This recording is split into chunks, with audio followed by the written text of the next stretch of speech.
Hey everybody, John Maloney here with United Patients Group. Be informed and be well. And today's guest, I have Joshua Cameron. How are you doing, Joshua? Hey, I'm doing awesome. Hey, thanks so much for holding the space, John. This is I, great. I do appreciate you coming on. For our audience, who've been with us for got close to a decade now, or actually over a decade.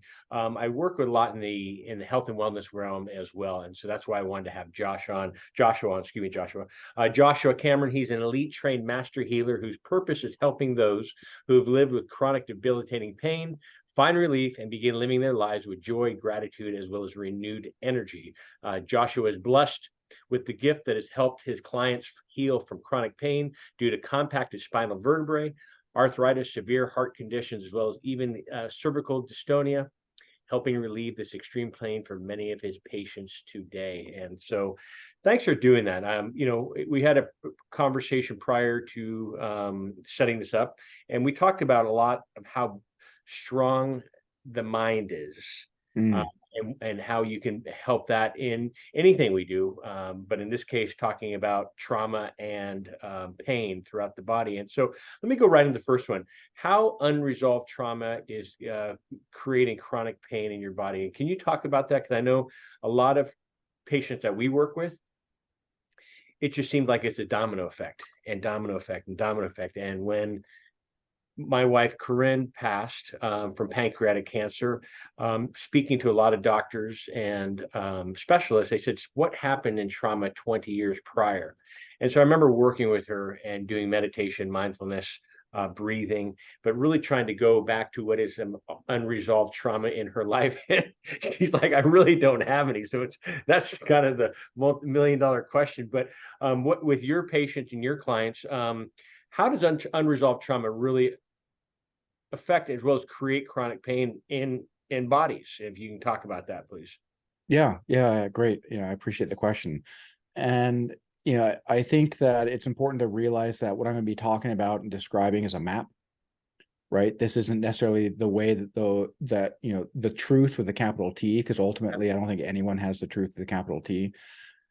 But if you think of the mind as a dimension above the body, and so often when we've got these negative voices and negative thoughts in our heads, especially as men, right, Yeah. we're taught to rub some dirt on it, right? Boys don't cry, and hold it in. And as women, well, if you're going to be professional, well, then if you cry, well, you're going to show weakness, right?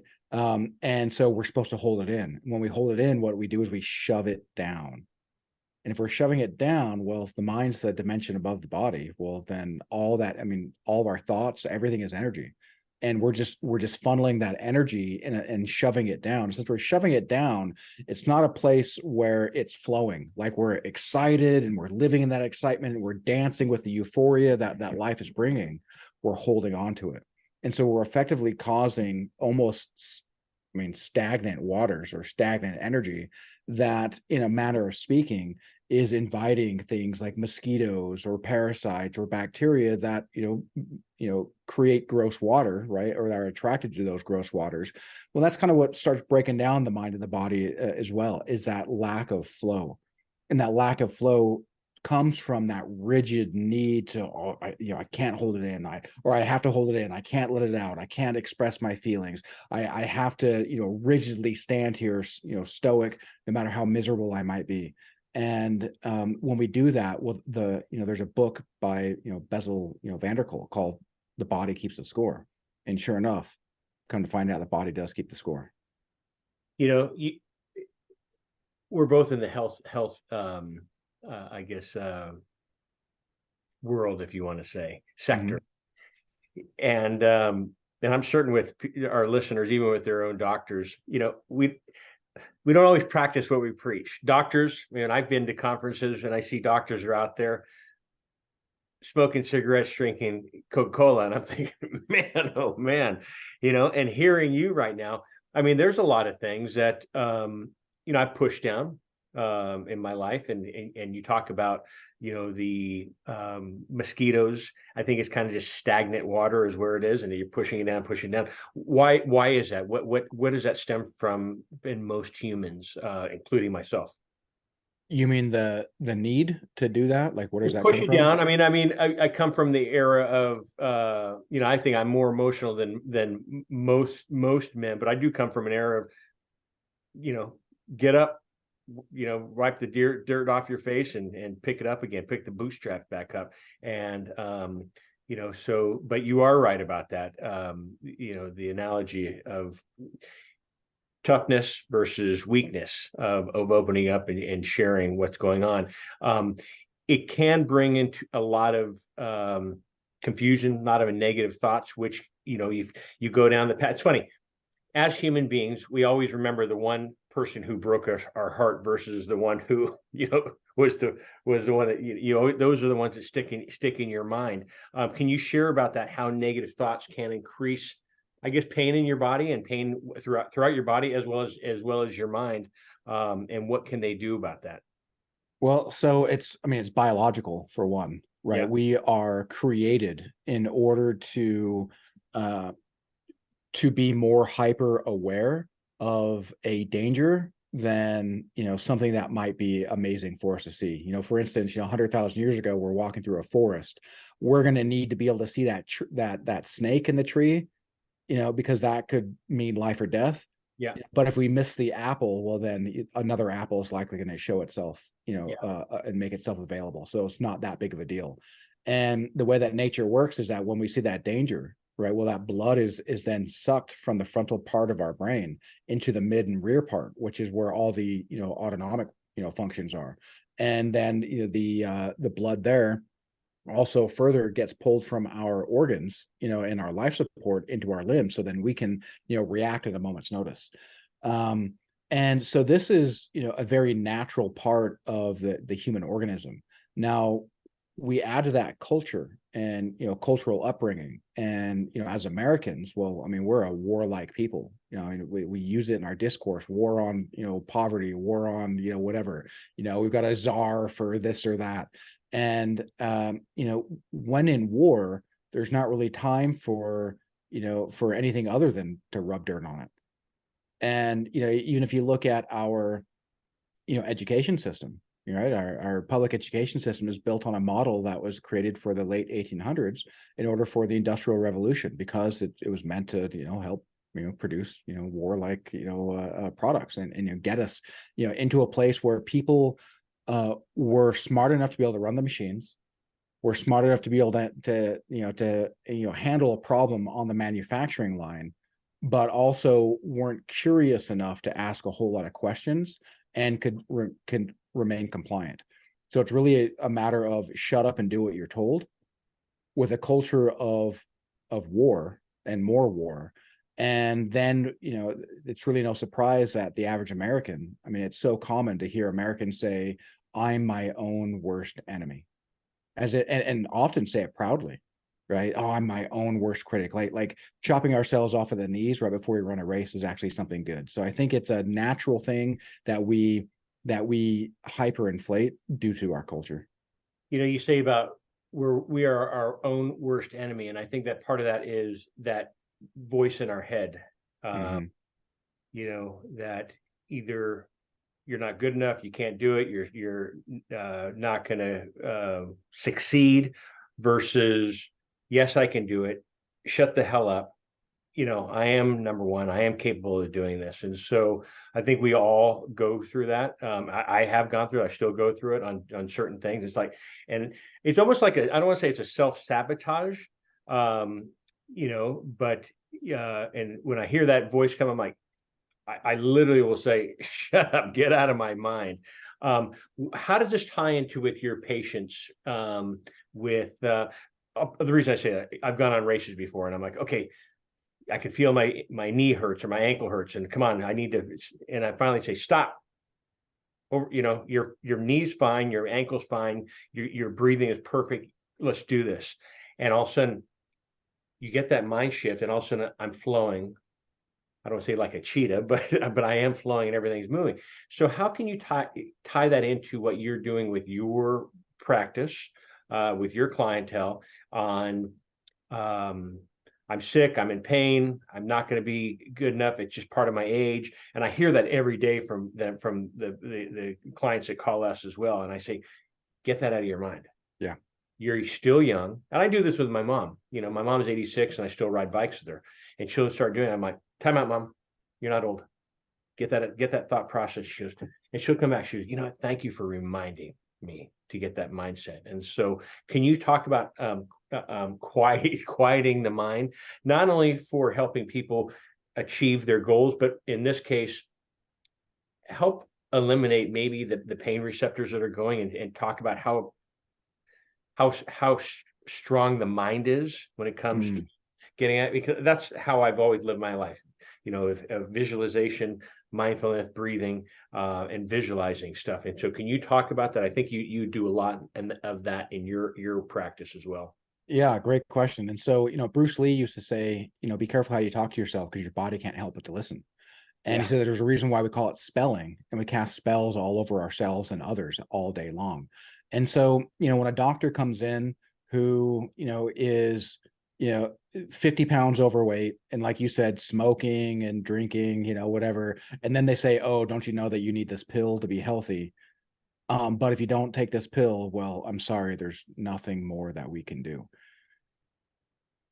And that's I think doctors in many ways kind of victims to the culture, right? Because the culture of hospitals, right, they end up being influenced by their largest donors, right? I don't think that there was a doctor that meant to cause harm to pregnant women by telling them to smoke.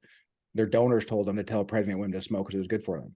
I don't think doctors purposely wanted to cause harm to people who were getting heart attacks, and they said, hey, cut all fat out of your diet and replace it with sugar. And then, coronaries and cardiac arrest went through the roof. Or even with the opioid epidemic, I don't think it was doctors that purposely try to maliciously, lie to people and say, take these opioids because they're safe and non-addictive. The problem is the culture behind that is a culture of no matter what happens, if we find out that opioids aren't safe, which and they are addictive, well, no matter what sort of fine is going to come about, um, they're going to make more money than the fine. So we've got to understand that if a doctor tells us something that works for us, we'll lean into it. If it works for you, lean into it, right? Lean into what works. But you know what? If you have arthritis and you're going to the doctor says, hey, just take this pill. You take that pill and it makes you constipated. Not only does it make it constipated, but then it starts, messing with your ability to think, and messing with your ability to sleep, and messing with your quality of life. Well, those are signs that your body's telling you, hey, there's something not right, right? Tune in. And a great way to tune in is through meditation. And if, by taking these pills and you feel this way and you continue on, and then it, leads to more degeneration, okay, well, now you've got to get your ankle fused. Okay, well, now you've got to go and, have this other surgery performed. And I think that what we forget is that, there's an intelligence in the body, and that same intelligence in the body built us from a single cell. And that intelligence is still there. It didn't just build us and then forget. But since we're casting spells on ourselves, and those spells come in the form of belief systems, right? BS. Now, when we have too much BS, well, then if just like any computer, right? Go on go on Google, go on, Yahoo search, and type in a random query, and whatever answers you're going to get are going to be as good as your query. That's it. And so, often we query, the universal database in very terrible ways. Why is this always happening to me? Okay, well, what's interesting is that there's a physicist by the name of Dr. James Gates, who I believe is out of the University of Maryland. And he was on a panel discussion, several years ago with Neil deGrasse Tyson. And he was talking about in fractal patterns, right? And, a fractal pattern is also that cell duplication, or even just, orbits of planets around the sun or moons around the planets. And buried within those fractal patterns is actual computer code. And what kind of computer code? Well, very similar to a search engine. And physics has been proving for the last 100 years that everything that we consider matter, right? My hat, my glasses, your shirt, the picture behind you, is nothing more than waves of light, right? And Einstein said everything is energy. Max Planck said consciousness is primary. Niels Bohr said everything that we call real is made up of things that cannot be regarded as real. And so it's important to understand that whatever we are, manifesting, whether it be, pain in the mind, pain in the body, is coming from some sort of belief system. And usually, that belief system comes from something bad happens. That bad thing happens, and then maybe we feel guilty. But instead of dealing with that guilt, we shove it down. And when we shove it down, well, instead of it just flowing and, just like walking from one room to another and going through a corridor, which is kind of what grief is a corridor to get from one place to another, well, we kind of stay there. And if we stay there and stagnate, well, you can't really live a meaningful life in a corridor, right? In a hallway, because there's really nothing there to survive or to thrive. It's only pure survival. And meditation is a great way to be able to quiet the mind in order to start to distance ourselves from all the noise that goes on in here. Because we're told by everybody's trying to convince us that they're right. Everyone's trying to convince us that they've got the right product, they got the right way to educate people. And rare is the person that actually goes within themselves to be like, okay, well, what are the answers that are true for me? And that's probably the best thing that we can do. It may not lead you to a 1 + 1 = 2. It might lead you to a path that then has you follow it. And as you follow the path, then eureka, hey, there's the answer. Oh, because that's typically how this happens, is it creates a journey for you to start to walk on. Yeah, I mean, the journey, I think part of the reason why when we connected of why I wanted you to join me here is because this is what I've gone through over the last 6 years, having my wife pass away. Life is perfect the way we knew it. And all of a sudden this journey that we had planned took a fork in the road, and it's like, why? I had a lot of whys. I still have whys. Why me? Why her? Why us? This wasn't our story. And I had to go deep. And I pushed some things. I mean, my mind was so gone. I mean, I would say you could have sent me, hey John, here are the winning lottery numbers, and I wouldn't have used them. I mean, that's how your mind is just, you hit a brick wall. Like, oh, what's wrong? If you would have sent me an email that long, I wouldn't be able to respond. You send me this one, then I could I could put words together and respond to you. But it was tough, and it's been a journey, and I still do it. And so I talk about the power of the mind. I think I shared with you on our recent call, but I remember I was recently in a race, and a running race up in the mountains, and I was just flowing. And I remember saying to myself, I made it. I made it. I mean, I've got, my journey is still going, but when you think you're at rock bottom, like, where do I go? Part of my breath is gone. How do I continue? And it wasn't me thinking of it that I would do anything to myself. It was more, here we go again, pick up the bootstraps, like you say in war.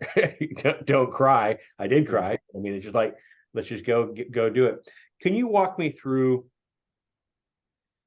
what because I work with so many pain patients that are looking for other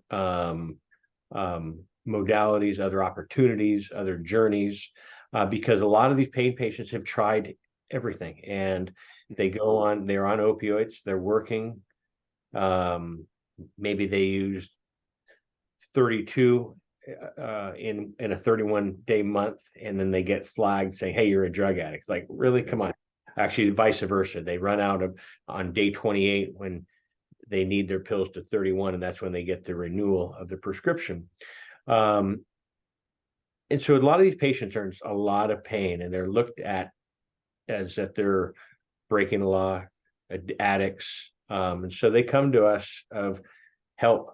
Where do I go? And so can you give us a walkthrough of what you would share with a pain patient that would try anything, and this is something they have not tried, and because they do have that, I have pain patients that are afraid to travel. I can't travel here because I have to go see my doctor on this time, and when they'll renew my thing, so I need to plan my trip around that. So it's just negative and negative.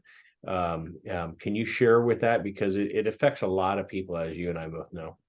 Yeah, it really does. And all that negativity, well, it creates almost like a suppressor field, Mhm. around our own energy, and it kind of holds us down, and we feel much heavier, we feel much more sluggish.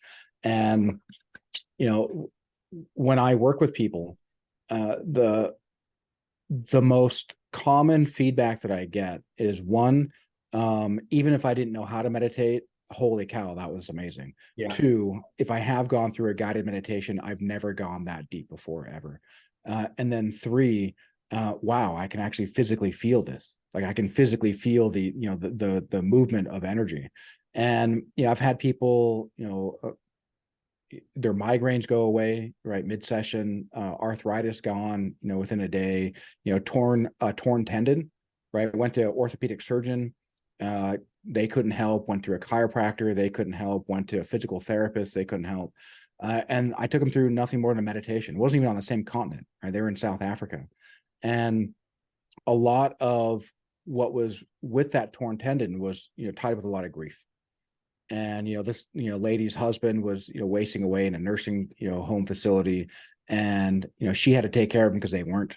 And in the process of taking care of him, he's 275, she's about 160. Well, she tore her tendon, but on top of that, she's still working with her arm, still moving him, still trying to care for him. And there's a lot of this, why me?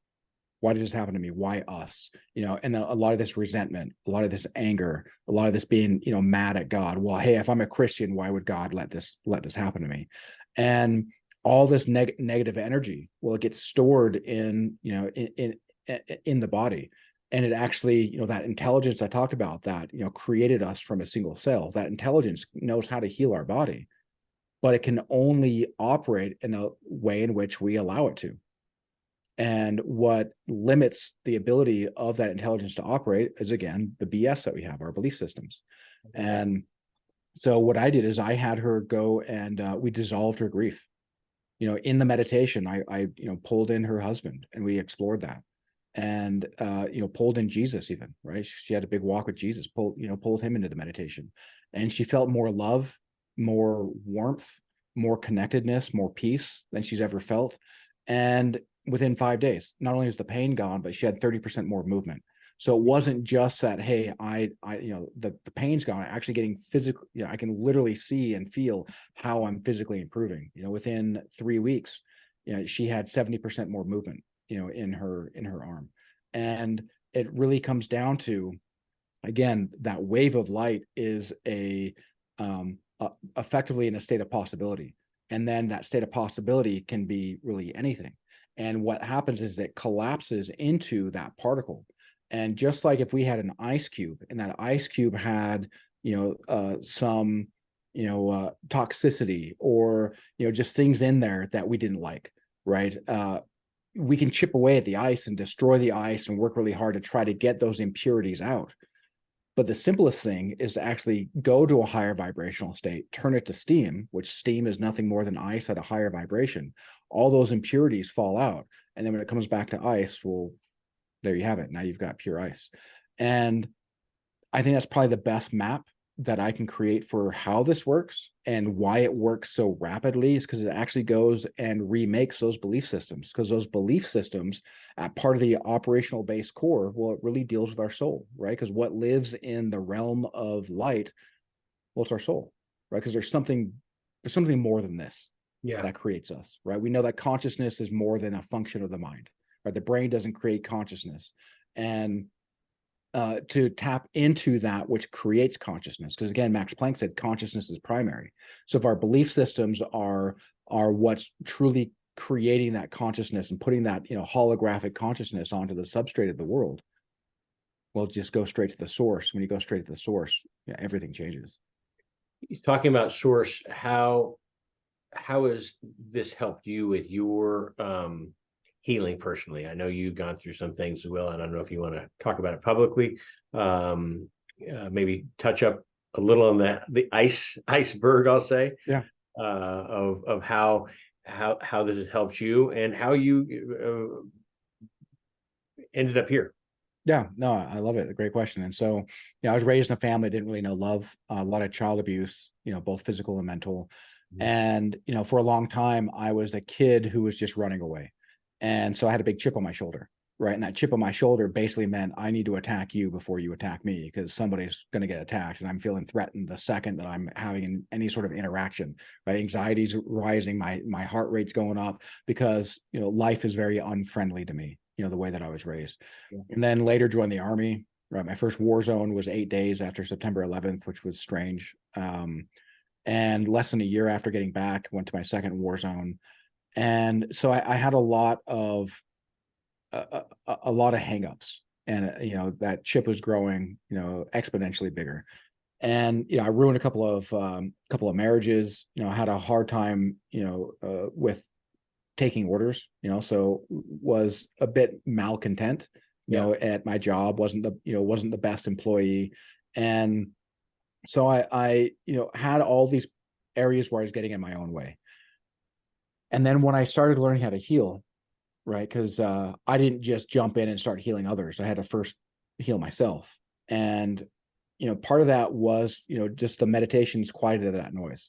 And when it quieted all that noise, well, then the signal from my heart, right, the heart's got 40,000 neurons in it, and Yeah. the heart is the gateway to the soul. And the heart is almost constantly sending signals to the mind, right? This is something that we can pick up physiologically and pick up with our machines.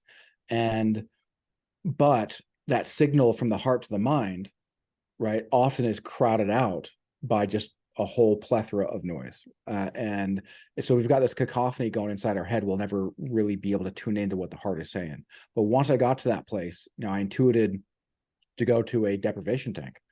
And it's like, okay, well, I'm game. I'll do that. I've been watching a lot of Joe Rogan, and he's a big fan of deprivation tanks. So I went there, and I'm doing my healing meditations, and I'm feeling amazing. Surrounded by love, but truth, most importantly, I'd say. And then I got this intuitive sense that I should create the grossest memory of my life. It's like, Wow. okay, well, I'm game, right? I feel good. I feel safe, right? So, okay, why not? Let's see where this goes. And, since again, playing with this idea of if everything we call matter is collapsed light, well, we probably do live in a hologram. So let me, in my own hologram, in the space where, I'm completely shut out of all my senses, I'll just create this holographic, representation of that memory.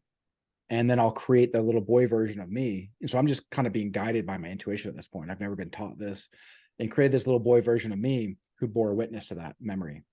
And then I projected myself as I was, who didn't have parents that could, make me feel safe. I didn't have parents to sit me down and, make me feel loved. And I went and held his hand the same way I'd hold my own little boy's hand, who at the time was, maybe 2 years older than I was. And so now I'm holding my own hand in the same way I'd hold my son's hand. And so now I'm almost stepping into the shoes of my own father, no longer needing this to need that safety from an external source where I can find it for myself. And I was, watching this memory. And as I was watching it, it was coming at me. I could feel the truth just unhooking. Oh, there's no reason to be guilty about this. But so often we know that, but we don't feel it. But since I put myself in the place of just that pure feeling, I could feel it unhook. I could feel it actually removing from my belief systems. And as I was doing that, well, then I was able to give that information back to that little boy. And then when I did that, I crouched down and I gave him a hug and told him I loved him. And I just broke down crying. I gave him the same love that I can give my son. And learning how to love my son taught me how to love myself. But it wasn't until I learned this way of healing that it all clicked. Because so often we get trapped here in the logical frame of mind. And if something doesn't make sense, well, then we get so trapped in, well, how do we make it make sense? Rather than just drop it and just allow it to happen, right? The soul is tied to an intelligence that is so far beyond the mind. And when we get trained and shown how to allow it to operate, how to allow it to take the reins, well, that's when everything changes, because the logical mind will so often in real time transform us into a toddler. And what I mean by that is, the arithmetic usually goes something like this. Hey, does this make sense? This new idea I'm seeing, does this make sense? If yes, well, what's my conditional statement? Yeah. If yes, then where do I take it? Well, if no, well, then watch me in real time fold my arms and tell you that I don't want to eat those vegetables I've never tried. Well, this takes me back to the very how we started this about unresolved trauma. And for you sharing, I wasn't expecting to go that deep, and I thank you because I've never heard that uh, uh, that true personal side, and that's deep, and I think we all have that. I mean, I came from a great childhood, but I'm certain I have things that are still um, pushed down and stagnant in me, and so taking that step must have been really brave. Of You say you're in a great place, you got there. Did you ever teeter-totter thinking, man, am I strong enough to go there? Because it might bring me back, fall back down. But again, having that unresolved trauma will not allow you to exceed and succeed to the next level as well. And so with this, I'm assuming that you're able to share this with your clientele as well. When they meet with you, I know you're in Utah. How do you see people one to face? Are you doing stuff telemed right now, if you want to call it telemed, or online? How do people meet you? And how many sessions do you generally uh, uh, request or require with a patient if you call Yeah, it? great question. So it's important to understand that I'm not, practicing medicine, right? It's a great way for me to get thrown in jail, right? To practice medicine without a license. Yep. And so I do everything remotely. I've worked with people across 5 different continents, and because energy doesn't, it doesn't need locality, right? This is all non-local. And as far as how many sessions, typically is 4 to 6. Mhm. Really doesn't need much. Almost everyone I work with feel radical changes within the first week. Doesn't mean that everything's fixed within the first week, but they feel like radical changes. Worked with an analyst, military analyst, who spent 4 years in Iraq, right? And this is a guy who's in close proximity to who we'd call terrorists, looking at their phones, seeing the pictures of the kids that they're trafficking, and really, with a lot of darkness. Felt like he also abandoned his family because he was there for 4 years, and meanwhile his wife and kids are back in the States. And so he was dealing with all sorts of just grossness, beating himself up. And taking him through even just a couple of sessions, he just not only was so vibrant, but gave me the most amazing testimonial just about how free he felt. Good. Like those chains were just dropped. And it even reminds me of what I'm doing there. They can reach it over the course of long periods of time, through pharmacology, and through so through chemistry and through like psychology. And there's been studies done with MDMA. And I remember listening to a story on, I think it was NPR was doing like the TED Hour talk, and there was an old Marine Corps guy who was going for months and taking this MDMA. He ended up saying that he took so much MDMA on his last session that he felt like his skin was on fire. And Wow. so his psychologist was taking him further and further down, into, because the psychologist needed the MDMA to be the bridge to connect him to his soul, whereas I just used the meditation. But he got him so down into his soul that he found himself wrapped in chains, and he walked up and he broke those chains, and he told, just like a soldier would, hey, I put you here, you can kill me if you want. But instead of killing himself, he integrated, and that darkness that was chained then came into him. And so he still's got the same memories, just like the people that I work with Yeah. still have the same memories. You're just not triggered by them because they no longer have that reaction to go hide, that reaction to need to defend ourselves, because it's now a soft feeling instead of that hard and etched. Yeah. You being a combat veteran, do you are a lot of your clientele also veterans? I mean, I can see how you could relate, and that my cousin was in the very first desert war, if you want, desert storm, and Mhm. it's affected him. It's affected him.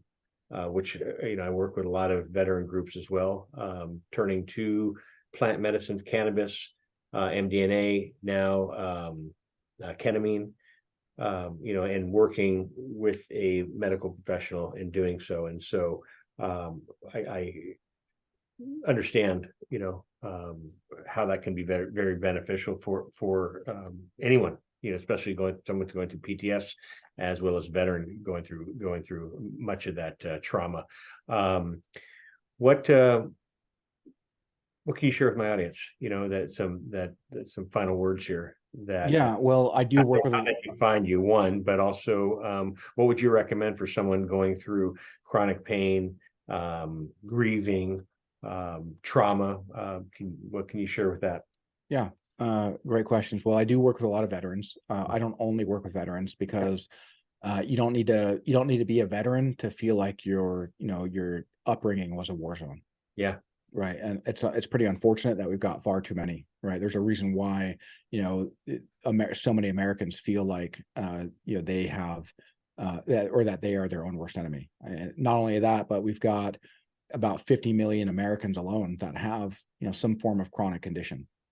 And, it's unfortunate and a very unfortunate reality that if you go to the hospital, chronic conditions we're not good at all of dealing with. In fact, if you look up, you go to Google and say, what's the third leading cause of death in the US? Well, it's a hospital. And yeah, hospitals are the third leading cause of death. And so we're terrible at dealing with chronic conditions. When it comes to acute conditions, right? You break your arm, break your leg, it's really easy. But if you've been dealing with a chronic condition, maybe you feel like you've tried everything. And you feel like you just failed. Why? Maybe the most common question is, why me? Why does this happen to me? Why do I wake up every day in pain? Why do I go to sleep every day in pain? Or maybe I don't even sleep. Maybe, like me, I used to beat myself up and rob myself of my sleep every single night, which made life even worse. Well, you can reach out to me at freemefrompains.com. So pains is plural. And there's a free gift there, right? Most people don't know how to meditate, or at least they tell themselves that they don't know how to meditate. Well, there's a free meditation gift, not just to teach you how to meditate, but specifically to start walking you through an introduction to this, magical, if you want to call it magic, right?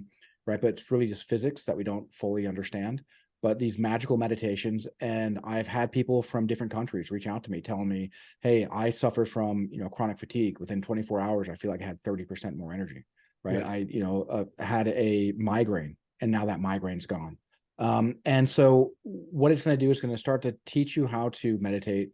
You're going to start to feel changes, and when that happens, that's when okay, so there is something here. And then you can on that same website reach out to me, right? You can create a healing plan. We can actually talk, right? Something I'm happy to do, complimentary, and get you to a place where, right, no longer does it have to pull you down every day, but you can find freedom from those pains. Beautiful. And so can you repeat how they can find you again, please? Yep. And it's freemefrompains.com. So that's the pains plural is Yep. free me from pains, pains.com. Yep. And I'll put your information on in the description below, Joshua. But thank you for sharing what your specialty and your healing powers are, but also your personal. I didn't hope I didn't put you on the spot, but thank you for sharing. It does helps myself and our listeners as well, showing that they're not alone, and Yeah. there are people like you out there who do help and with success. So everybody, this is John Malanka with United Patient Group. Be informed and be well. And I want to say special thanks to our guest Joshua Cameron for joining and sharing his specialty with us today as well. So we'll see you soon. Wishing you all a healthy, happy, pain-free day. We'll see you soon. Thanks again. Bye-bye.